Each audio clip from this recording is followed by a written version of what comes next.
Welcome to Talking with the Experts. Here we discuss all things business, by business owners, for business owners. Here is your host, Rose Davidson.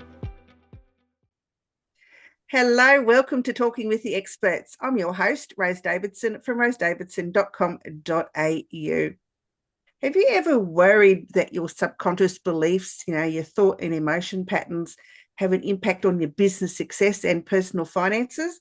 Well, my next guest, Egle, and I won't pronounce her surname, I'll leave that for another time, is going to discuss with us collective conditioning, generational patterns, limiting beliefs and emotions, and the impact it has on personal finance and business success.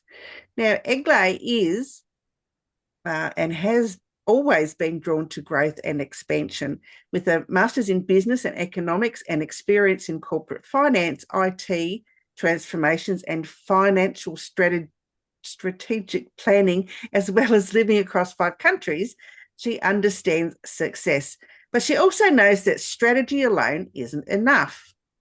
She saw brilliant women pushing, proving, and holding their breath for wealth that still just felt just that little bit out of reach. The real shift wasn't about doing more. It was about rewiring the subconscious patterns and energy shaping their financial reality.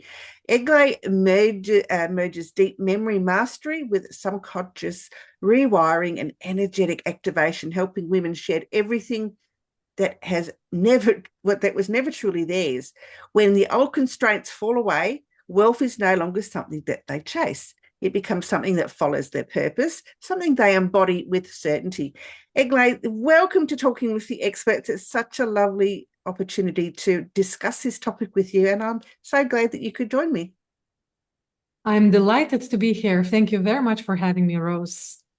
So tell me, what got you interested in using this pattern of, digging into our subconscious beliefs that can help us succeed in business?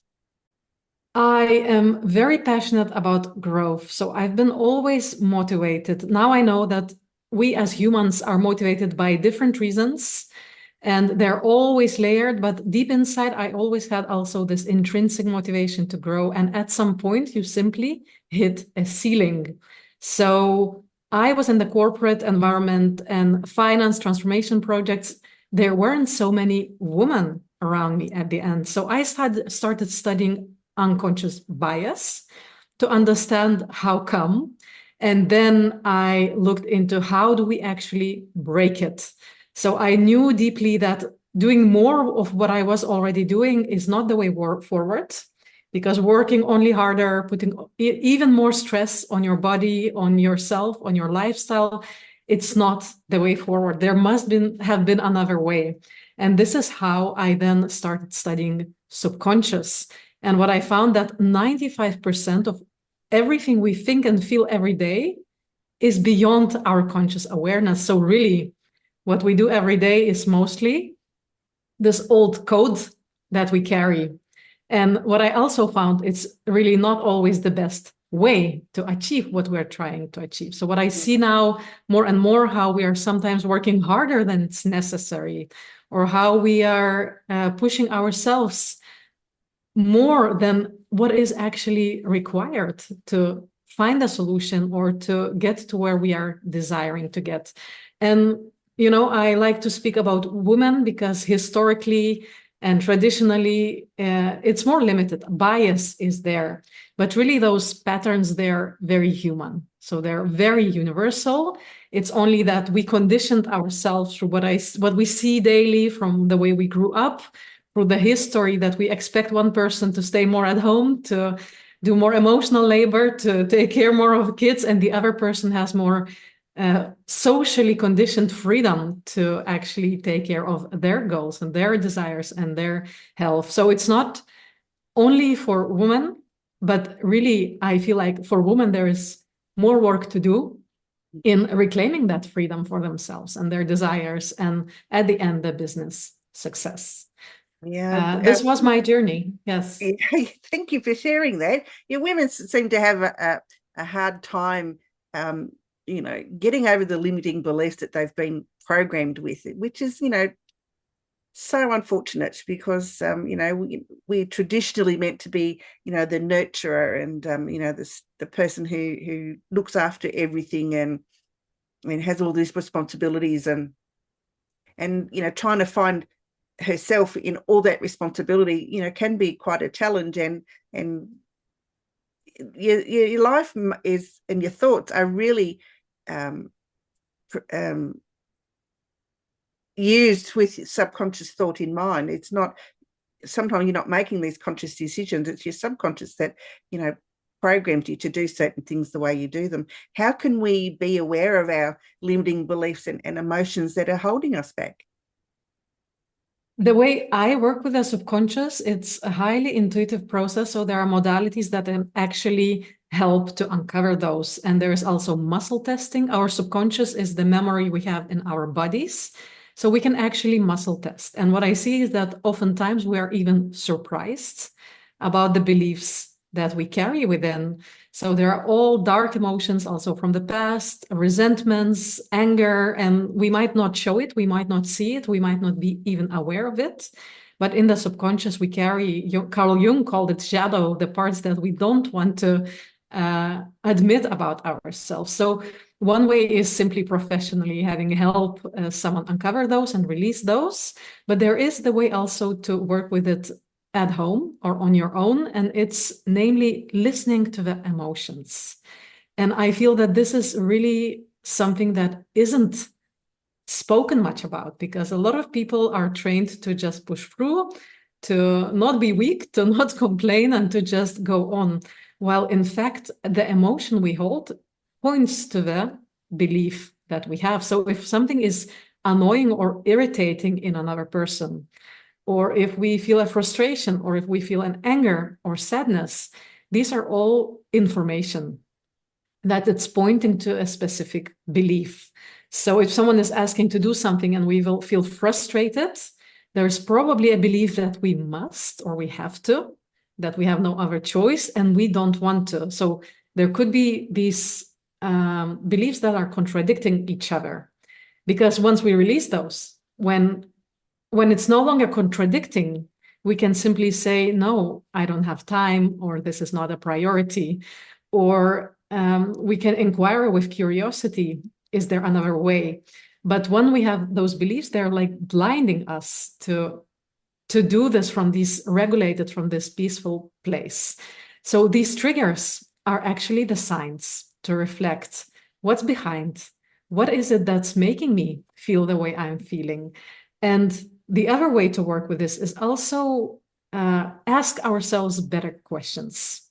So what I noticed is that oftentimes, and everyone does it at one or another level, is that we block ourselves from the solutions by saying it's not for me, I don't know, I cannot, I'm gonna fail, and all these things, they block or close our minds. But once we start asking, how can I do it differently? Or is there another way?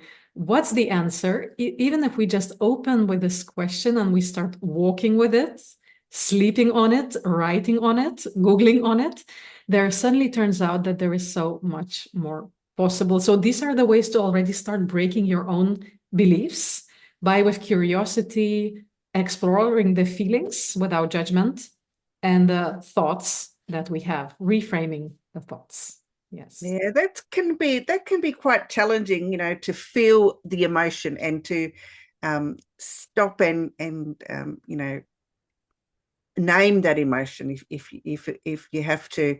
And it's like if you're feeling angry, finding out what is triggering that anger. Is it somebody or something, or is it something from your past that's triggered this particular emotion for you? And the challenge is that some people don't know how to do that. Don't know how to sit with that emotion and work through it and ask the right questions. How can we learn and teach ourselves to ask those questions? Yes. So it really depends on what the person has experienced. Every human being has trauma. in the subconscious way, because every time as a child we are not allowed something or we lose something like a connection, it can be experienced as losing part of ourselves, and that registers as trauma. It's very subtle. And then depending of what someone has experienced, it's either professional help that is needed, but oftentimes it's a practice and it's a skill. The way we learn to walk, the way we learn to ride the bike, it can be overwhelming at first, and it really depends on how we do it. So like walking or like riding a bike, if we're very harsh on ourselves when we fall for a first time, it's going to be the end. But if we can look at it as a practice, as a process, as something to explore with curiosity, that already helps. And then it's learning to also look through the fear, realizing that fear is not real oftentimes. Of course, there can be real danger to be on a dangerous street, or if there is really some physical conflict taking place on the global scale or in personal relationships. So there are some real dangerous situations. But most of the time, the way we are wired, we have more fear than it's necessary for our relatively safe lives. And so what fear often does is it's saying, I cannot feel this. This is dangerous. This is unsafe. I am incapable. But that fear is oftentimes what makes the feeling bigger. So it's the resistance and the fear that makes it bigger. About your question, how can we learn to feel it? It's to surrender and to know that we are capable, and that actually feeling it makes us less powerful. So oftentimes when we postpone feeling, when we resist feeling, when we are afraid of feeling, it makes it big.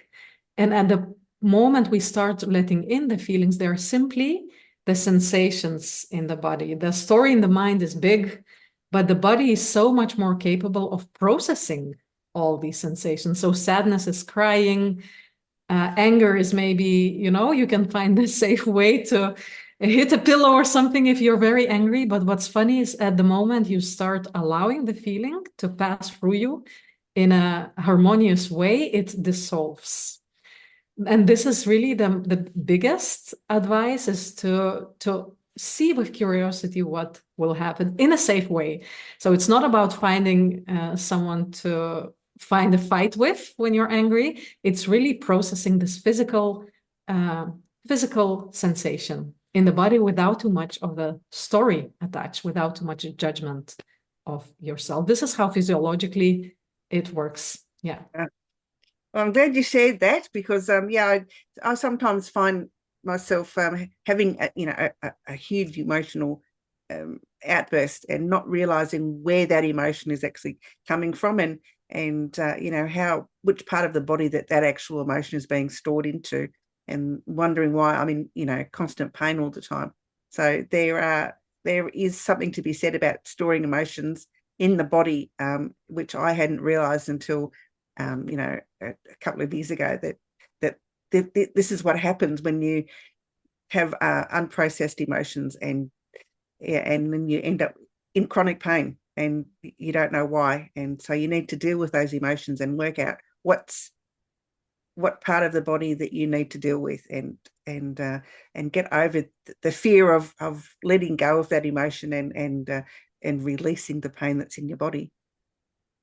Yes, and this is what you're saying. It's so fundamental. Everything that we don't release, what we block with our mind, I cannot feel this. The emotion gets blocked and it gets stored in the body. And that's where a lot of also chronic diseases come from. A lot of people don't know that, but this is the psychosomatics.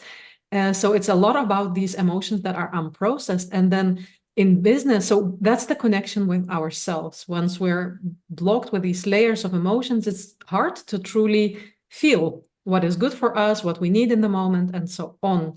And so it's peeling these layers. And then in the business, we have to connect with other people as well. Or the other topic is the money that I like to talk about. Is money is also very neutral, but we have so many shame or guilt or fear or stories attached to it. that it makes it complicated to actually work with it. And in business, it's about connection with other people. So oftentimes through these emotions, through these beliefs, we can hardly see what's really happening in the moment, or what is it happening with another person. And at the moment where we are all more in touch with ourselves, this resistance that I spoke about, this is also what I see in transformational projects, for example, resistance to change. It's because this lack of connection with the person and with the higher goal and with what is needed in the moment. And what you just spoke about is so essential. Once we start processing our own, these emotional blockages and limiting beliefs, we suddenly can connect so much better with what is necessary.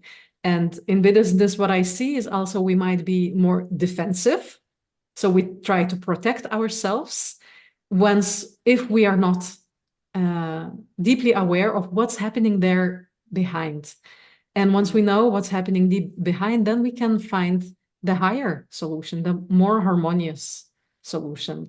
And this is especially important in business because there is no one else, especially if you're an owner of a business, there is no one else.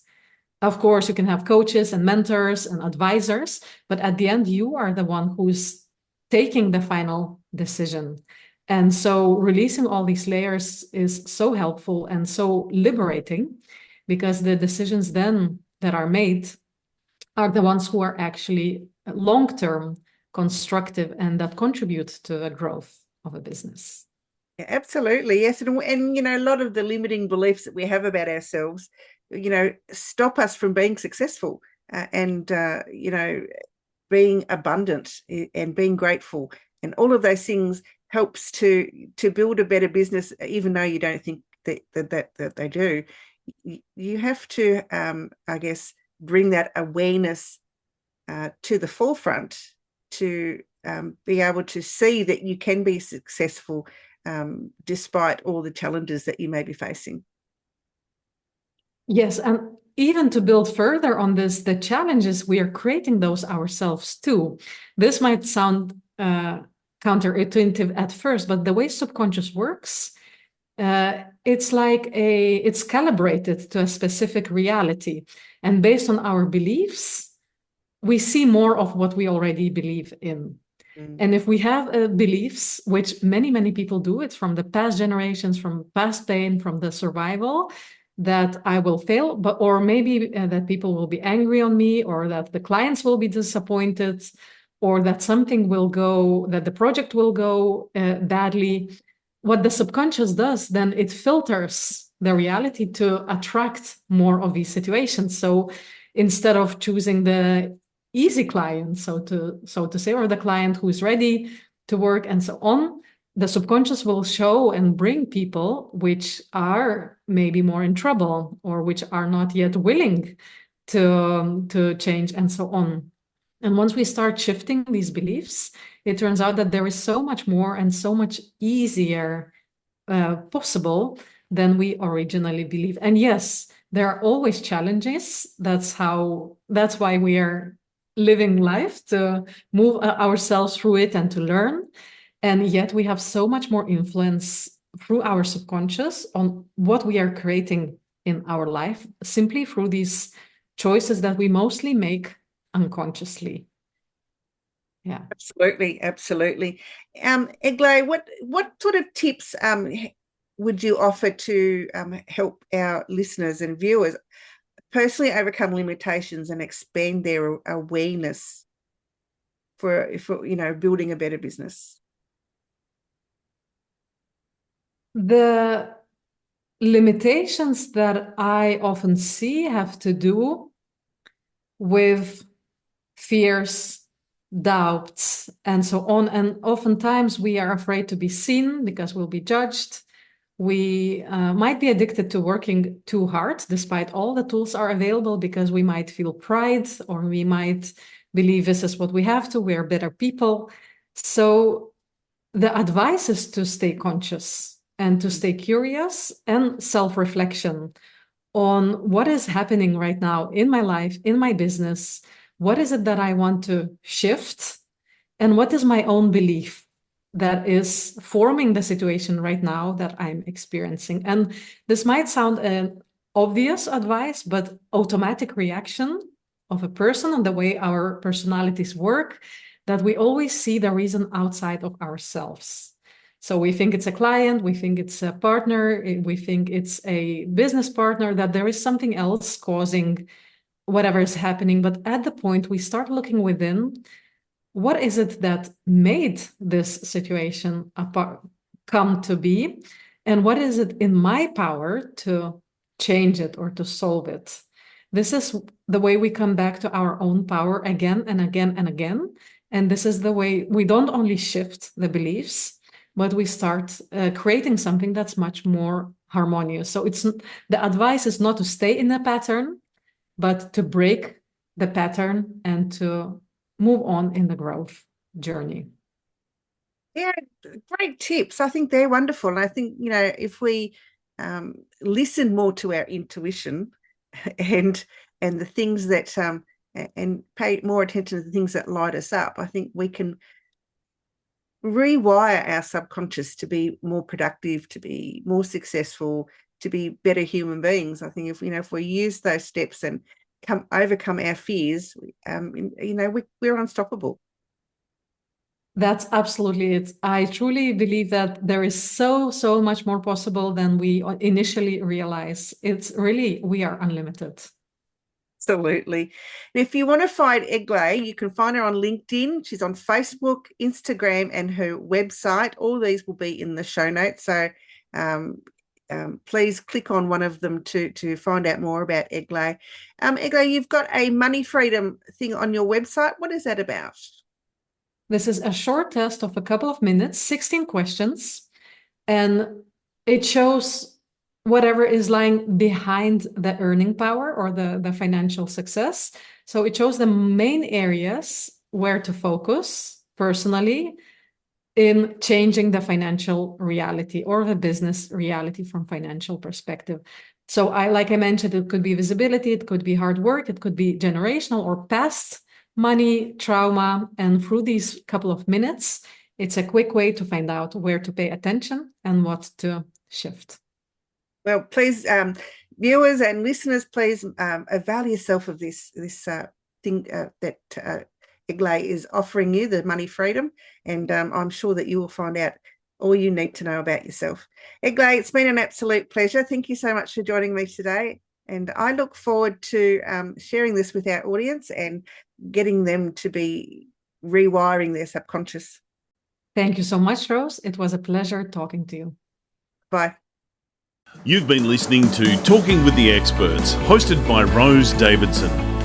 Make sure you have a look at our back catalogue over at talkingwiththeexperts.com, and be sure to subscribe to our podcast so you don't miss out on any episode. We look forward to your company next time.